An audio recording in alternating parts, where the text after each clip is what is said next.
the Shure MV7, basically this microphone continues the lineage of the Shure SM7B transducer type. It's a dynamic microphone. So what does that actually mean? Dynamic mics are great if you want to be able to take the room out of the equation. So if we look at like studio mics, like condenser microphones, they sound great, but they are very sensitive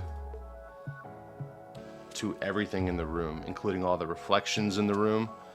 So yeah, it's gonna pick up all the details of, you know, the artist's voice, but you have to have a treated room, right? So you've got to have some acoustic panels on the walls.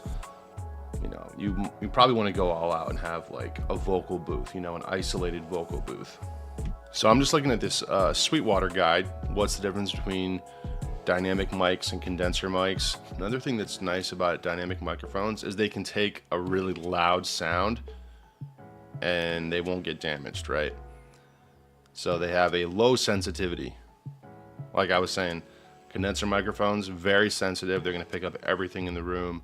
So yeah, you're gonna see them a lot in live situations. Great for drums and like loud vocals, guitar amps. You can put this microphone right up to a kick drum and it's not gonna damage it. You can put it right up to a snare and it won't damage it. You don't wanna do that with a condenser microphone, okay? Shure is now selling this microphone. They've got an updated model on their website, the MV7 Plus. So I've got the original MV7.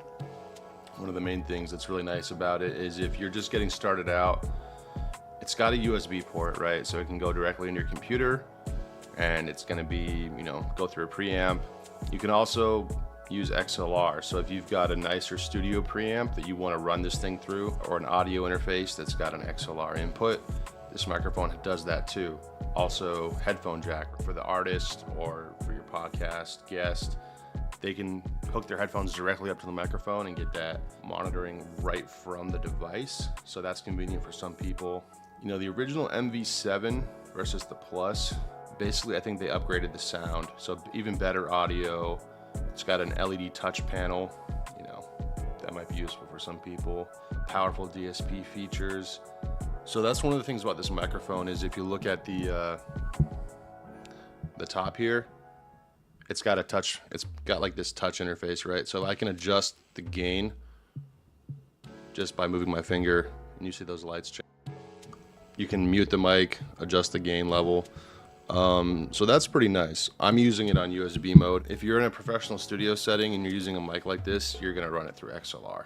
Some really nice features that Shure put in here: auto level mode, digital pop filter.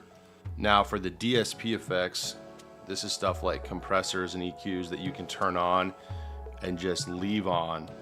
You can basically set your vocal preset, right? So the amount of compression and EQ you want. And then if you're gaming, or if you're doing a podcast, or you're recording, you know, in the studio, you got consistent sound across all those applications. So that's really nice. Is it worth $279? I would say yes. You can use this every day, you know, Zoom calls, basically everything you do from gaming to, you know, voice chat. It's a really good sound. Don't be thrown off by the looks of it. I know it looks like it's a radio mic, but like really, you know, what does that mean? You can use it for a podcast. You can use it to record a hook of a song. You can use it for all this stuff. And I don't have to worry about how my room is designed, right? Like my room is not ideal. I don't have acoustic panels and bass traps and any studio foam, but it still sounds good. Okay, so if you're wondering, you know, what are the downsides of this microphone, you know, the Shure MV7, I think the one downside is the software. It's got pretty bad reviews. Do I think it's as bad as the reviews? No, but clearly, you know, Shure has some work to do here with the software. They're not exactly getting, you know, all 5-star reviews. People are complaining about everything from, you know, the software not working, their mic isn't being detected. I personally haven't had all these problems, right? It seems like people are having a lot of issues with the software. It's got pretty bad reviews. Another gripe I have is, okay, so I just want to download the software, right? I click get software, okay, takes me down. Click on the download link. All right, what is this? See, I don't want to have to fill out my first name, last name, and email just to get the software for the microphone I just bought, right? I gotta do this. I gotta give you all my personal information, yada yada yada. Email, my country, region. Like, this should be available. Just give me the EXE, right? So to anybody out there that works at Shure, you know, maybe we can streamline this a little bit. If I just want to opt out of this process, I don't want to give you all my information just to get the software. All right, so after filling out my information, I got to this screen. I'm gonna download for Windows. Man, that's a pretty big download, 253 megabytes, but you know, hopefully it's worth it. So I think I bought this microphone in 2020. Yeah, I got it about 4 years ago. And you know, at least they're doing consistent updates, right? They're doing updates, you know, seems like almost 2 times a year, 3 times a year. Okay, so I downloaded and I installed the Shure Plus MOTIV software. So this is pretty handy. It gives you manual control over the mic gain. This is what I was controlling earlier with the touchscreen on the mic. You can save and manage presets for your mic, adjust the monitor mix between the mic and playback. Got some EQ presets, limiter, compressor. The other mode you can use it in is auto level. So this is like manual versus auto level mode. You can set the tone, bright, neutral, dark, mic position. So if I'm far away, I can just set this and forget it, right?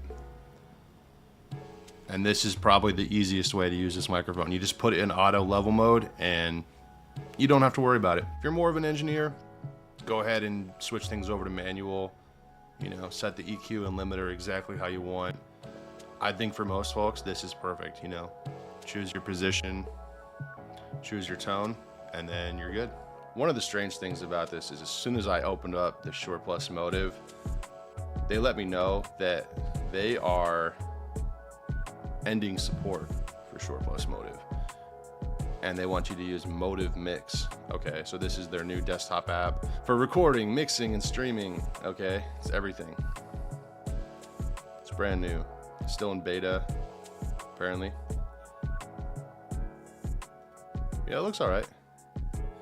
I think this is gonna support those new features like the LED color strip. But it kind of looks the same. I was doing the same things just a moment ago in this Shure Plus MOTIV.